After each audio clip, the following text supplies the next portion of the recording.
माँ मैथिली रिकॉर्ड्स रामपट्टी।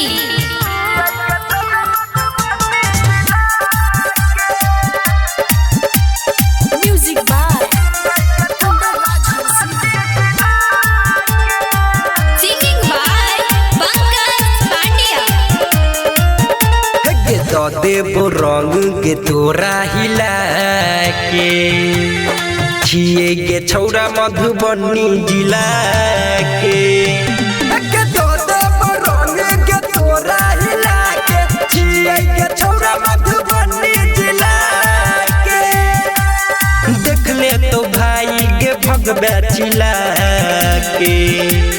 देख ले तो भाई के भगवे चिला के छिए के छौरा मधुबनी जिला के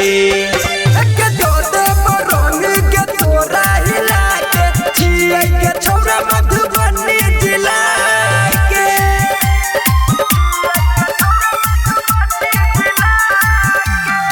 माँ मैथिली रिकॉर्ड्स रामपट्टी।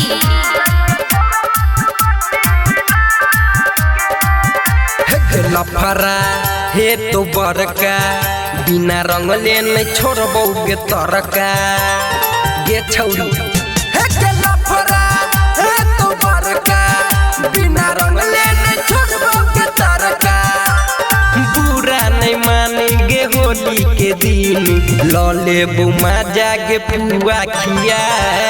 के देव रंग के तोरा हिला के छिए के छौरा मधुबनी जिला के देव रंग के तोरा हिला के छिए के छौरा मधुबनी जिला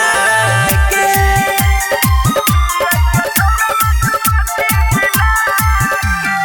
सिंगिंग बाय पंकज पांड्या।